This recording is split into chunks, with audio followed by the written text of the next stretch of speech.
Olá, meus amigos, sejam todos bem-vindos a mais um estudo da Bíblia. Estamos na reta final do nosso guia Isaías, Consolo para o Povo de Deus, essa revista daqui, e estamos hoje na lição 12, que tem por título O Desejado de Todas as Nações. Eu acho essa expressão tão bonita, o desejado de todas as nações. Todos o desejam, todos almejam estar perto dele. Esse é o título de um dos livros, depois da Bíblia, que eu mais aprecio. Talvez seja, depois da Bíblia, o meu livro preferido, O Desejado de Todas as Nações. É toda a história de Jesus em ordem cronológica, com detalhes e com aplicações. Ah, Tiago, eu já li, né? E eu quero dizer que você pode ler outras vezes, né? Não é um livro que você lê uma vez e acabou. Você pode ler uma, duas, eu acho que eu já li umas 3. Quem sabe eu leio alguns capítulos esparsos, estou indo para a 4ª leitura e sempre aprendemos coisas novas. Então, uma dica para ler esses livros é você ter um caderno e você abre, né, uma seção no seu caderno para cada capítulo e você vai anotando as ideias principais com a mão. Isso vai fixar essas ideias, as aplicações, a conexão entre os textos, né, na sua mente. Mas hoje é a nossa lição que tem o título Desejado de Todas as Nações. Aqui na parte de sábado, há um trecho dizendo que você precisa olhar para Jesus crendo que Ele é o seu Salvador. Talvez você está cheio de problemas, talvez você tenha dívidas, talvez você tenha problemas de saúde, talvez você se meteu em uma enrascada e não sabe como sair dela. Você precisa crer em Jesus. Jesus é a única saída. Mas não é simplesmente um crer sentimental. Não é simplesmente fechar os olhos, cantar uma música, falar o nome de Jesus, eu te amo. Não é isso. O que é olhar para Jesus? É isso daqui, ó. A lição citou Isaías 55:7. Que o ímpio abandone o seu mau caminho e o homem mau os seus pensamentos. Converta-se ao Senhor, que se compadecerá dele, e volte-se para o nosso Deus, porque é rico em perdoar. Então é preciso haver uma conversão.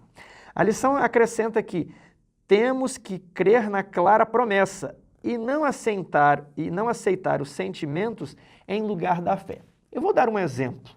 O dízimo, 10% da nossa renda, é uma obrigação bíblica. Mas às vezes, quando a pessoa está endividada, na lógica humana ela pensa assim, primeiro eu vou acertar a minha vida e depois eu serei fiel nos dízimos e nas ofertas. Se ela já está endividada, é melhor ela pagar as contas. Essa é a lógica humana. Mas na lógica divina você precisa confiar na promessa. Confiar que não faz sentido, mas Deus falou e eu acredito. Então, olha só, que o ímpio abandone o seu mau caminho e o homem mau abandone os seus pensamentos e converta-se ao Senhor. Muitas pessoas querem crer ao Jesus sem se converter. Elas querem olhar para Jesus, se emocionarem, elas vão chorar, ok? Mas não há uma conversão, não há uma mudança, tudo continua a mesma coisa como sempre. E ali o profeta Ageu fala, né? Considerai o vosso passado, né? Considerai o ano passado, o ano anterior. Se você fizer sempre da mesma maneira, você vai obter os mesmos resultados. Então aqui está um apelo de você olhar para o desejado de todas as nações, mas se perguntando, o que é que ele quer de mim? Isso, eu vou fazer, eu vou me converter. E então você tem a certeza de que ele o receberá de braços abertos, sem lançar nenhum pecado em rosto. Como filho pródigo, não é preciso estar lá comendo comida de porco. Você precisa voltar, você precisa retornar. E agora, chegando na Semana Santa, no final de março, que época boa para não retornar aos pés de Jesus, você não acha? Domingo, os efeitos do pecado. Preste atenção aqui no título, os efeitos do pecado. Em Isaías 58:3, o povo havia perguntado, por que jejuamos e Deus não leva em conta? Porque nós vamos no culto de quarta-feira, oramos e parece que ninguém é atendido. E aqui ele diz que no capítulo 59 existe a resposta a essa pergunta. 59, verso 1. Eis que a mão do Senhor não está encolhida para que não possa salvar. A mão dele está estendida. Nem surdo o seu ouvido para que não possa ouvir. Ele está ouvindo você. Mas as vossas iniquidades fazem separação entre vós e o vosso Deus, e os vossos pecados encobrem o seu rosto de vós, para que vos não ouça. Então, por que Deus não nos ouve?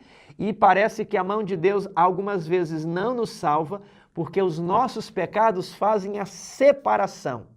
Note, o pecado não é a separação.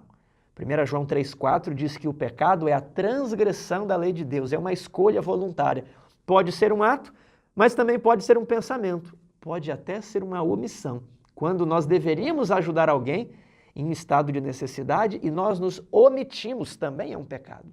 E quando nós transgredimos a lei de Deus, qual é o efeito, que é o subtítulo aqui na parte de domingo? O efeito do pecado é que nós ficamos separados de Deus. E quanto mais caminhamos no caminho do pecado, mais distantes, mais afastados nós ficamos do desejado de todas as nações. Então, essa é a resposta da pergunta 1 da lição. Veja agora o verso 3. Porque as vossas mãos estão contaminadas de sangue, e os vossos dedos de iniquidade, e os vossos lábios falam mentiras, a vossa língua profere maldade. Quais são os pecados que afastam? Desde o homicídio, que mancha as mãos de sangue, até mesmo os pecados dos lábios, como a fofoca, como a calúnia, como a difamação. Então, todos os pecados, eles nos afastam de Deus. Leia a pergunta 2, Gênesis 3,8. Como esse exemplo revela o princípio expresso no parágrafo acima? Gênesis, capítulo 3, verso 8. Quando ouviram a voz do Senhor Deus, que andava no jardim pela viração do dia, esconderam-se da presença do Senhor Deus, o homem e sua mulher, por entre as árvores do jardim. Quando ele ouviu o desejado, caminhando como era o costume todas as tardes, chamando para aquele casal, eles se esconderam. E querido amigo, talvez quando você está com a mente carregada pelo pecado, a sua vontade é não orar, a sua vontade é não ler a Bíblia. E a gente pensar, eu já estou tão mal mesmo, eu vou ceder ao pecado, eu vou fazer mais aquele outro, porque a última coisa que você pensa é em falar com Deus. Já nos sentimos tão culpados diante dos outros humanos, quanto mais estar na presença de Deus. Esse não é o momento de se esconder. Se existe uma hora que você deve orar, este é o momento. Quando a sua consciência estiver pesada, quando o tentador estiver próximo a você, soprando nos seus lábios, nos seus ouvidos, né, a sua culpa, é este momento você deve se ajoelhar e pedir perdão. E mesmo não querendo, você vai pedir para que Deus o ajude a ter o desejo de não fazer mais. Que Deus o ajude a ter vontade de orar e não ter vontade de se esconder. Vamos para a parte de segunda-feira. Quem é perdoado? Bem, quem é perdoado são aquelas pessoas que vão aceitar o pacto, a aliança, o concerto e vão receber o perdão. Mas primeiro tem que aceitar os termos do contrato. Como assim, Tiago? Vou fazer a pergunta diferente. Quem precisa de perdão? Todos precisam de perdão. Por quê? Porque todos pecaram. Então, todas as pessoas que nasceram nesse planeta, desde Adão até a volta de Jesus, até o último que nascer, ele pecou em algum momento da vida e ele precisa de perdão. Mas não é porque as pessoas precisam de perdão que elas serão perdoadas. Então, todos pecaram. Está lá em Romanos, capítulo 3. Agora, quantos serão justificados? Né?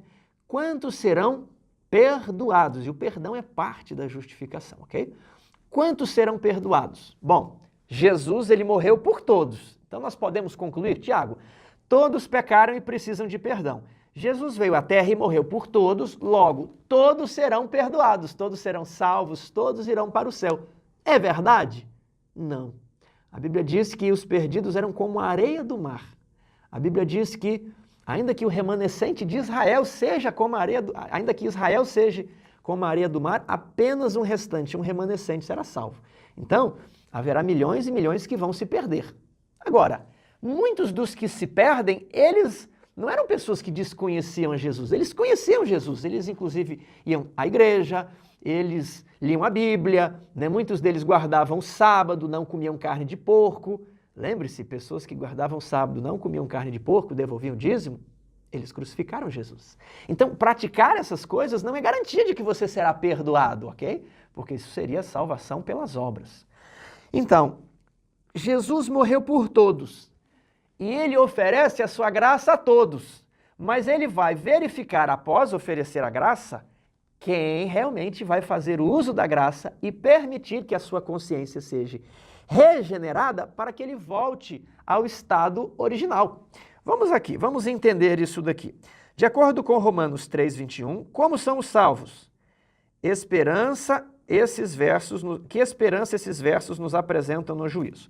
Então, o homem é salvo por meio da fé, né? E o que é salvação? É perdão. Então, o homem é perdoado por meio da fé. Tiago, e onde que entram as obras? As obras não entram, as obras já entraram. Lá no Jardim do Éden, Adão e Eva precisavam praticar boas obras. Era a obrigação deles obedecer. Então, a regra geral no universo, nos outros planetas, para todos os anjos, é a obediência. Sempre foi assim e sempre será. Todos que querem viver no reino de Deus precisam obedecer, até aqui na terra. Se você quer ser um súdito fiel, você tem que obedecer o rei. Agora, houve o pecado. O rei tinha o direito de destruir Adão e Eva, mas ele deu uma segunda chance. E essa segunda chance exclui Adão e Eva de obedecer? É claro que não. Então as obras não entram. As obras sempre fizeram parte. A questão é que, vou agora para a pergunta 4. Por que as obras não nos salvam? Nem agora, nem no juízo. Porque uma vez que você pecou, não adianta você obedecer daqui para frente que essas obras não vão cobrir o rombo no seu passado. É por isso que a obra não te salva. Agora, cuidado com o falso dilema. Se a obra não te salva, você não tem que praticar. Mas de onde as pessoas tiram isso? Tem que se praticar as obras? Porque antes de haver pecado já tinha que se obedecer. E quando formos ao céu, todos teremos de ser obedientes. Então, é um falso dilema. Olha, se as obras não salvam, então não preciso praticar as obras. É um dilema irracional, é absurdo isso daqui. Então, se você descumpriu um dia da guarda do sábado, você pode guardar o sábado o resto da sua vida. Não tem como aquela obediência futura cobrir uma desobediência passada. Entendeu? Tiago, então quem será salvo? Funciona assim. Jesus morreu e oferece a sua graça a todos. Essa graça, ela vai cobrir os seus pecados passados. Então, só existe salvação pela graça, tudo bem? Agora, uma vez que a pessoa foi trazida à aliança com Cristo, ela entrou num pacto, ela fez um concerto ali na igreja, fez a sua profissão de fé, se batizou, declarou ser um discípulo de Cristo, ela agora será provada, assim como Adão e Eva, ao serem postos no jardim, foram provados. Como assim provados? Provados se a pessoa realmente se arrependeu e ela quer viver em obediência a Deus. Como assim, Tiago? Olha, Jesus morreu e oferece gratuitamente o perdão. Só que, para você receber o perdão, uma das condições é o arrependimento, né? Confissão, tristeza pelo pecado, arrependimento, abandono. Volte-se o ímpio dos seus caminhos maus. Tem que haver isso. Ah, mas o homem, ele é corrupto, o homem tem tendências más, é verdade. E é por isso que a graça vai regenerar a mente do homem e dar todas as condições que o homem precisa para obedecer. De modo que tudo podemos na graça de Jesus Cristo, que nos fortalece. Tudo podemos em Cristo, que nos fortalece. Todas as coisas. E não nos sobreveio uma tentação que fosse impossível de resistir. Só que algumas pessoas pediram perdão, vão receber a graça e vão continuar a sua vida de antes. O que elas estão dizendo para Deus? Olha, eu me arrependi, mas só foi de boca, foi um discurso vazio. Não é verdade. É como uma mulher que perdoa o seu marido por um caso de adultério. Ele fala, meu amor, foi um momento de fraqueza, eu não estava fazendo o meu culto, eu dei atenção a conversas que eu não deveria dar, mas você me perdoa, eu nunca mais vou fazer isso. E a esposa perdoa. Passa 15 dias e o marido comete o mesmo ato de adultério. E a esposa fica sabendo, ele conversa e ela perdoa. E passa mais um mês, ele sai para uma festa com os amigos e comete o mesmo ato. Qual é o sinal que esse esposo está passando para a esposa? Que ele nunca se arrependeu. Você está entendendo? Foi só da boca para fora. Então é o seguinte, Deus vai dar para você um perdão, só que esse perdão é provisório. Tudo bem? Ele fala, olha, eu vou conceder o perdão e considerar como se você nunca tivesse pecado. Eu vou fazer adiantado, eu vou dar o pagamento aqui adiantado para você. E vou dar minha graça para regenerar a sua mente. Agora, faça uso da graça e seja uma nova criatura. Tudo bem? Se essa pessoa, ela vive de uma maneira sem fazer uso da graça, sem mudar de vida, sem praticar boas obras, o que ele está passando para o céu é que ele nunca se arrependeu. Se ele nunca se arrependeu, ele não pode receber a graça, porque nós, por meio da fé em Jesus, manifestamos a tristeza pelo nosso pecado e a vontade de mudar de vida. Tudo bem? Então, a pessoa que está manifestando a mesma vida de antes, ela não quer mudar de vida, ela não está fazendo uso da graça. Você está entendendo? Porque em Cristo tudo posso, em Jesus que nos fortalece, e não nos sobreveio uma tentação que fosse impossível de resistir. Com a graça é possível de resistir a todas as tentações. Então, qual que é o papel das obras na nossa salvação? Nenhum. Qual é o papel das obras na nossa vida eterna? Tudo. Por quê? Porque o sangue de Jesus vai cobrir o que a gente não conseguiu obedecer. Mas para vivermos na vida eterna, como os anjos vivem, tem que ser em obediência à lei. Os anjos que desobedeceram perderam a vida eterna. Então, nós somos salvos pela fé e somos julgados pelas obras. Não que as obras que nós praticamos vão nos colocar à força no céu, mas a falta delas vai nos tirar do céu. Você está entendendo como que funcionam as coisas? Vou dar um último exemplo, como um contrato de energia. Você tem a obrigação de pagar a sua conta de energia, de luz e água, em dia. Já é a sua obrigação. Muitas vezes as pessoas se atrasam 1, 2 meses e ali a companhia de luz pode vir e cortar. É o direito dela, porque você não cumpriu o contrato. Da mesma forma, se você não cumprir a sua aliança com Cristo, Jesus já veio, morreu, você veio para a igreja, se batizou, mas você deve cumprir a sua aliança. Se você não obedecer aos mandamentos e não cumprir a sua aliança com Cristo, esse perdão provisório que foi lhe dado, lhe será tirado. Tudo bem? Ah, Tiago, mas eu tenho uma dívida que eu não posso pagar. Jesus pagou essa dívida. Imagina que você tem uma dívida enorme de água e energia que você não possa pagar. Alguém foi lá e pagou. A partir de agora, como é que você anda? Né? Ah, Tiago, como é que eu vou conseguir andar? Eu não tenho dinheiro. Aí essa pessoa que te pagou a conta, ela também lhe dá um emprego. Esse é Jesus. Ele paga a nossa dívida e nos ajuda a obedecer. Ele te dá um emprego e a partir de agora ele te dá as condições para obedecer. Então é assim, olha, alguém pagou as suas contas, lhe deu um emprego, dando condições de você ter um salário e pagar a sua conta de água e luz em dia, cumprir as suas obrigações para com a lei. É assim que funciona o Evangelho, é assim que funciona a graça, tudo bem? A salvação e a santificação, sem a qual ninguém verá o Senhor. Então, se a pessoa não for santa, Jesus morreu por mim, eu quero ser santo. Mas olha só, existe um juízo para verificar se você realmente aceitou o sacrifício de Jesus, porque isso tem que redundar em obras de arrependimento, senão vai ser apenas da boca para fora. Então, você recebe essa graça de maneira provisória e você fica em observação.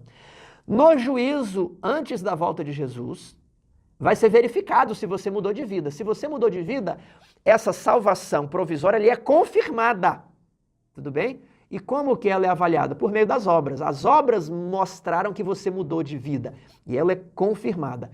E se você não mudou de vida, essa salvação e esse perdão, eles são retirados. Então nós somos salvos pela graça. Mas essa graça provisória, essa salvação provisória que recebemos hoje, ela será reavaliada daqui a algum tempo. Você está entendendo? Tiago, onde que isso está na Bíblia? É agora que nós vamos ver. Vamos aqui para Romanos, né? As pessoas falam, Tiago, é o livro ali que fala das obras. Mas não, vamos para Romanos, capítulo 2, verso 13. Vamos usar um próprio texto de Paulo. Porque os simples ouvidores da lei não são justos diante de Deus. Então muitas pessoas estão ali na igreja ouvindo a lei, professando Jesus, mas elas não praticam os mandamentos. Elas vivem aquela vida inconstante, vai. É o crente Raimundo, pé na igreja, pé no mundo. Desculpe se existe alguém com esse nome, né? Apenas uma palavra, uma rima. A pessoa não pode ter esse ritmo inconstante. Tudo bem? Olha, porque os simples ouvidores da lei não são justos diante de Deus, mas os que praticam a lei hão de ser justificados. Quem que há de ser justificados? Os que praticam a lei, está claramente aqui descrito na Bíblia. Tudo bem? Então, muitas pessoas vão chegar lá no dia do julgamento, na segunda ressurreição, e falar, mas nós não estávamos ali na escola sabatina, a gente ia no culto de quarta-feira, guardávamos o sábado, não comia carne de porco, devolvíamos o dízimo, né? Qual é o nosso problema? E aí Jesus, apartai-vos de mim, vós que praticam a iniquidade. Nem todo que me diz Senhor, Senhor, entrará no reino dos céus, mas aquele que faz a vontade, aquele que pratica a vontade do meu Pai. Por isso, lá em Apocalipse 12 diz assim, que está a perseverança dos santos, a fé em Jesus, e eles guardam os mandamentos de Deus. Fé e obras estão unidos. Agora vejamos outro verso aqui de Hebreus. Hebreus, capítulo 5, verso 9. E Jesus, tendo sido aperfeiçoado, tornou-se o autor da salvação eterna. Já não é mais a provisória, ok? A provisória, ela vem para você no momento que você orou. Você não precisa fazer nada. Apenas pedir, apenas clamar, vem a salvação provisória. Mas essa aqui é a salvação eterna. E ela é dada para todos os que lhe obedecem. Então a salvação eterna não é dada para os que não obedecem, é apenas para os que obedecem. Isso aqui é claro, é cristalino na Bíblia, muitos não gostam, nem tente reescrever a Bíblia. Está escrito lá em Apocalipse, dentro das 3 mensagens angélicas. Aqui está a perseverança dos santos, os que não adoram a besta. Eles têm a fé em Jesus e eles guardam os mandamentos. E precisa, né, irmãos, guardar todos os mandamentos. O que você fez de errado, confie em Deus, que Ele vai cobrir isso daí. Ele vai, né, sarar as tuas enfermidades. A tua parte agora é ser fiel à aliança. Terça-feira, apelo universal. Qual é o tema de Isaías 60, 1 e 2? Qual princípio visto em toda a Bíblia está em atuação nesses versos? Olha que interessante. Isaías, capítulo 60, versos 1 e 2. Dispõe-te, resplandece, porque vem a tua luz e a glória do Senhor nasce sobre ti. Porque eis que as trevas cobrem a terra e a escuridão os povos, mas sobre ti aparece resplandente o Senhor e a sua glória se vê sobre ti. Então, qual é o tema de Isaías 60, 1 e 2? Você deve refletir a luz de Cristo, você deve ser luz em meio às trevas. Ainda diz, dispõe-te, levanta-te, em outras versões, resplandece. Se é levanta-te, a pessoa está sentada, não fique sentado, levanta-te, encaminhe-se ao desejado de todas as nações. A glória dele vai brilhar sobre você. Lembra aqui em Isaías 58, da semana passada? Olha só, verso 8. Então romperá a tua luz como a alva, e a tua cura brotará sem detença. Quando acontecerá isso? Quando você se entregar a Deus, tirar os pecados, né, conscientes que você conhece, que você afasta esses pecados, você abandona esses pecados, você abre a sua alma ao faminto e farta a alma aflita. Então tua luz nascerá nas trevas e a tua escuridão será como ao meu dia. Não é simplesmente ter uma vida toda desregrada, aí você está num pecado contínuo, um pecado de roubo, um pecado sexual, um pecado consciente e contínuo. Aí você vai num culto, canta uma música, chora, e aquele negócio, e agora a luz de Deus aí sobre mim, a bênção. Não é isso. Existem as condições aqui em Isaías 58. Então, se você se levantar diante dessas condições, você vai resplandecer. Tua luz brilhará nas trevas. E você será um edificador de ruínas, um restaurador de brechas. Eu gosto muito desse trecho aqui de Isaías. Em Isaías 63, a qual luz as nações e reis se encaminharão? Ao povo de Deus, diz aqui, as nações se encaminham para a tua luz e os reis para o resplendor que te nasceu. Isso aqui está falando para Sião, para o povo de Deus que estava em Jerusalém. Hoje o povo de Deus está espalhado nas mais variadas corporações religiosas. Não pensem que os adventistas dizem que o povo de Deus só está na igreja adventista, não. Nós não dizemos isso. A propósito, Ellen White, em um livro Grande Conflito, escreve que a maior parte do povo de Deus estão nas outras corporações religiosas. A menor parte do povo de Deus está na igreja adventista, né? Então, é isso que nós pensamos. Então, o povo de Deus deve se santificar. Preste atenção nisso aqui. Cada dia se dedicar na prática de boas obras, de aliviar os sofrimentos, missão de visitar órfãos e viúvas nas suas necessidades e a si mesmo manter-se incontaminado do mundo. Tiago 1:27. E a glória de Deus vai brilhar sobre você. Então, lá em Israel, Deus falou, as outras nações vão olhar para vocês e dizer assim, que leis justas, que povo diferente, que povo com leis sanitárias, que povo com reforma de saúde, que povo com ótimos costumes de educação, que povo com princípios de vida no campo, com princípios de saúde, de entretenimento saudável, de recreação sadia, e o povo precisa admirar você. Eu gosto daquela frase que diz assim, pregue a todo momento, e se for preciso, fale, porque a tua glória... Eu vou voltar em Isaías 58 aqui, olha só.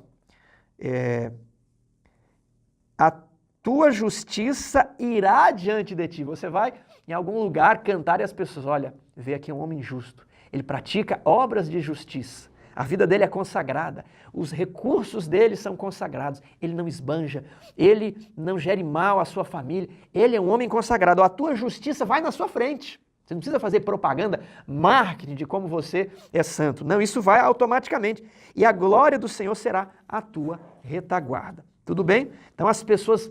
A rainha de Sabá foi visitar Salomão e diz que ela, ao contemplar a roupa dos servos, a comida que era posta na mesa, os exércitos, os soldados, a arquitetura, os acadêmicos e eruditos, ela ficou extasiada, ela ficou fora de si. Ela falou assim: muitas pessoas me disseram que você era um homem inteligente, Salomão, mas eu estou com as minhas expectativas superadas.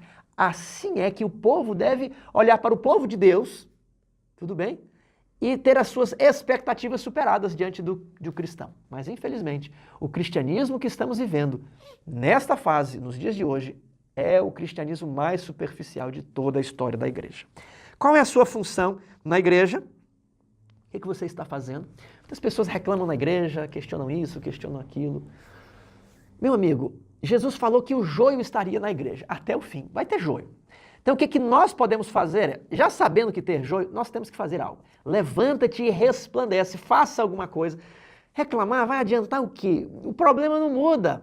Então, pegue, não precisa você ter cargo, nada. Tome pé da situação e comece a ajudar. Ajude as pessoas que estão necessitadas. Eu estou orando aqui para Deus colocar no meu coração. É o seguinte, meu amigo, Deus não vai colocar no seu coração, ser natural, entrar na casa de uma família pobre que está ali, 5 pessoas dormindo no mesmo quarto, não tem boas condições sanitárias e você vai lá dar uma ajuda. Isso não é natural. Você entendeu? Você tem que levantar e falar: Senhor, vou cumprir a missão nesse sábado à tarde, 3 horas da tarde, o sol está quente, mas o Senhor vai comigo, me ajude, porque eu não quero ir. Levanta-te e resplandece para fartar a alma aflita e abrir a tua alma ao faminto, chorar com os que choram, visitar os encarcerados. Gente, se tem um lugar ruim que existe é a prisão, mas existe uma obra a ser feita em prol dos encarcerados. Né? Não vai ser natural enquanto eu não levantar e a glória de Deus vai descer sobre mim e vai resplandecer. Então existe um esforço, uma cooperação da sua parte. Aliás, a pergunta 7 diz assim: como a profecia de Abraão se cumpre em nós hoje? Por meio de Abraão, Deus queria abençoar todos os povos. E por meio de eu e você, do povo de Deus, Deus também quer abençoar a sua vizinhança. Quarta-feira, o ano aceitável do Senhor. Aqui em Isaías 61, nós lemos assim: o Espírito do Senhor está sobre mim, porque o Senhor me ungiu para pregar boas novas aos quebrantados. Então, o Espírito do Senhor está sobre mim. Onde lemos isso? Isaías 11. Estará sobre ele o Espírito, sobre a raiz de Jessé. Lemos também em Isaías 42. E aqui, o Espírito do Senhor está sobre mim. Então, isso aqui não é Isaías, isso aqui é o Messias. Porque o Senhor me ungiu. Ungido é o Machia, Hamashia, o ungido. Então, o ungido quer dizer Messias, Messias em hebraico. Foi ungido para quê? Para pregar boas novas aos quebrantados. Ele não vai esmagar a cana quebrada, ele vai pregar boas novas à cana quebrada. Enviou-me a curar os quebrantados de coração. Ele não vai apagar o pavio que fumega. Ele vai aumentar a chama do coração. Ele me enviou para proclamar libertação aos cativos e pôr em liberdade os algemados. Ele também me enviou a apregoar o ano aceitável do Senhor e o dia da vingança do nosso Deus, a consolar todos os que choram e a pôr sobre os que em Sião estão de luto uma coroa em vez de cinzas. Então o Messias vai fazer todas essas coisas. Os judeus liam e se focavam mais na parte final, que ele vai estabelecer o dia da vingança contra os romanos, contra os inimigos. E uma pessoa me falou: olha, você não conhece nada da história dos judeus, eu sou judeu e eu conheço a Jesus. Meu querido amigo, eu quero dizer o seguinte: você é uma parte do judaísmo, mas a corrente principal do judaísmo não crê em Jesus. Como nós falamos, qual é o dia que os cristãos guardam? É o domingo. Uma parcela pequena guarda o sábado. Então, eu não vou ficar ofendido se um muçulmano falar: os cristãos guardam domingo. É verdade. A maioria dos cristãos tem o domingo como o dia santo e não o sábado. Então, a maioria dos judeus não crê em Jesus, E a gente não pode toda hora ficar esmiuçando, porque senão não vamos para frente.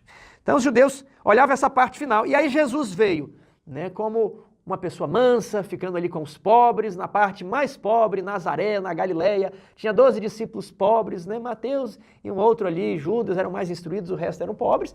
Eles falaram, olha, esse não pode ser o Messias que nós estamos esperando. E um dia Jesus ele entrou na sinagoga, né? Vamos imaginar aqui, na igreja onde ele cresceu, lá em Nazaré. E ele havia feito vários milagres em Cafarnaum, e ele chegou ali em Nazaré, entrou, se assentou e, como você que está visitando a sua igreja, vindo de um colégio interno, talvez alguém te chame para ir à plataforma. Chamaram a Jesus. E em Lucas capítulo 4, nós vemos o que aconteceu. Estamos aqui dentro da lição de quarta-feira, né?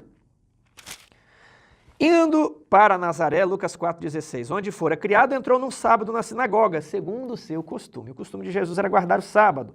E levantou-se para ler. E lhe deram o livro do profeta Isaías, que é o livro que nós estamos estudando. E abrindo o livro, achou o lugar onde estava escrito. E ele leu.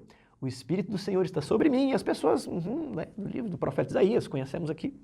E de repente, ele termina, né, e apregoar o ano aceitável do Senhor. Tendo fechado o livro, devolveu ao assistente e assentou-se. E todos na sinagoga tinham os olhos fitos nele. Foi uma leitura muito impressiva. E Jesus disse ali, já sentado no banco, hoje se cumpriu a escritura que acabais de ouvir. O que Jesus quis dizer? Eu sou o Messias, eu vim para fazer tudo isso daqui. As pessoas falaram assim, você não é o Messias, você é o filho de Maria, nós conhecemos o teu pai, você é filho de um ato sexual ilícito, porque sua mãe ficou grávida antes de você se casar com José. Sabe-se lá quem é seu pai. E eles começaram a empurrar Jesus para fora da sinagoga e queriam empurrá-lo de um penhasco. Que terrível! Como que aquelas pessoas rejeitaram o desejado de todas as nações? No início do seu ministério, os próprios membros da igreja onde Jesus fora criado o matariam naquele dia se não fosse uma intervenção divina. Mas quando ele estava próximo de render a sua vida, ali no templo, em seu próprio templo, os gregos perguntam a Filipe, nós viemos para ver Jesus. E Jesus compreende que aqueles a quem ele foi enviado o rejeitaram. Mas as ilhas do mar, os gregos que habitavam em outros países, aguardariam a sua doutrina.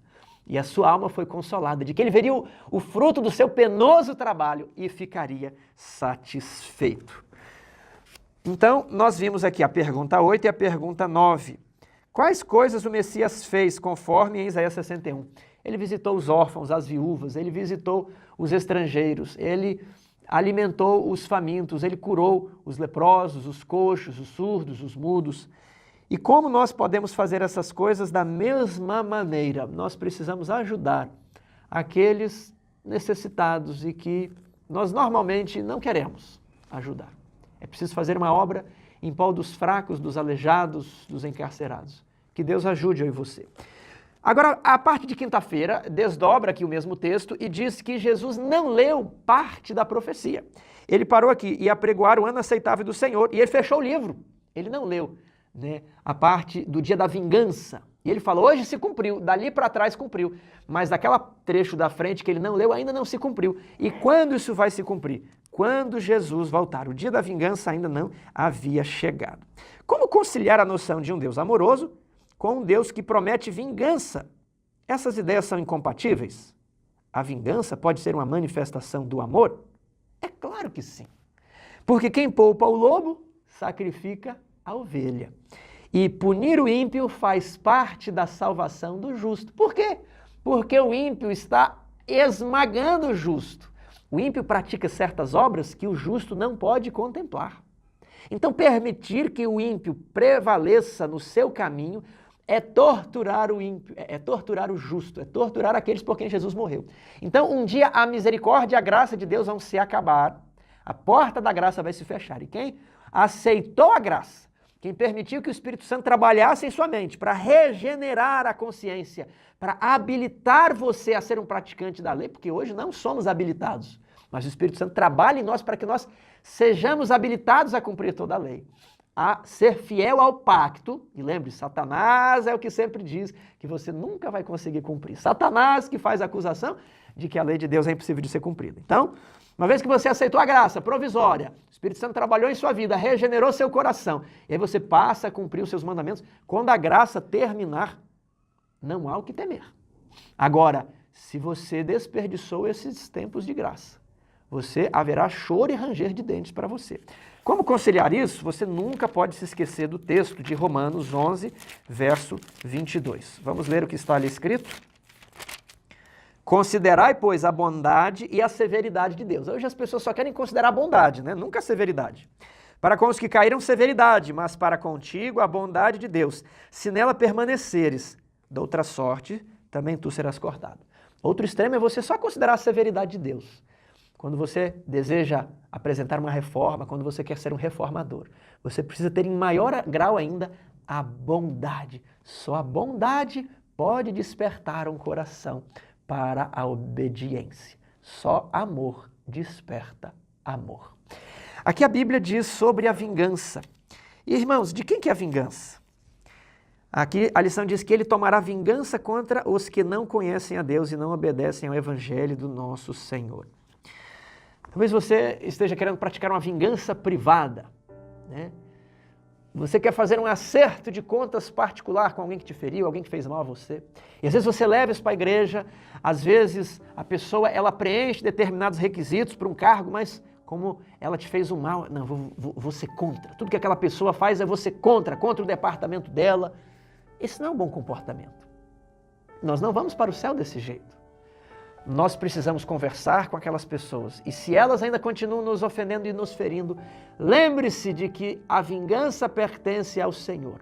Todas as guerras na Bíblia mostram que o Senhor é o Deus da guerra. Ele é o Deus dos exércitos e Ele há de retribuir cada um as suas obras. E quem deixa pai, mãe e me segue, disse Jesus, receberá muito mais ainda nesta vida e muito mais no porvir. Então o que eu quero dizer para você?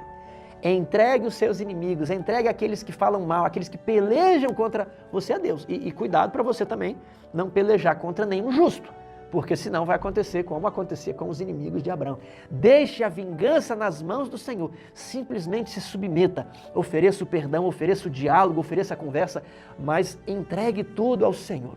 Havia uma pessoa, um grande estrategista político na Bíblia, o nome dele é Absalão. E Absalão deu um golpe de estado no seu pai. Davi ele não enfrentou. Davi não colocou o povo no meio. Davi não dividiu a igreja de Jerusalém por uma briga. Davi recuou. E Davi buscou o Senhor. Quando é que eu devo resistir? E aí Absalão vem com todas as tribos de Israel contra Davi. Deus falou, é agora. E a batalha aconteceu dentro de um bosque. E a Bíblia diz que mais foram os homens que morreram pelo bosque. Imagina, por cobras, ursos, leões, animais selvagens, atoleiros, lamaceiros, do que pessoas que morreram à espada. Isso aconteceu em várias guerras, onde o povo de Deus estava sendo oprimido por um inimigo injusto. E Absalão, que era um grande estrategista, o que aconteceu com Absalão? Quando ele viu que a sua estratégia havia dado errado, ele fugiu. E ao fugir, ele perdeu para uma árvore. Ora, a árvore fica parada. Ninguém pode perder para uma árvore. A árvore não consegue pegar ninguém, mas a árvore pegou Absalão. Ele ficou preso pelo pescoço e os soldados de Davi o mataram. Meu querido amigo, se o Senhor não edificar a casa, em vão trabalham os que edificam.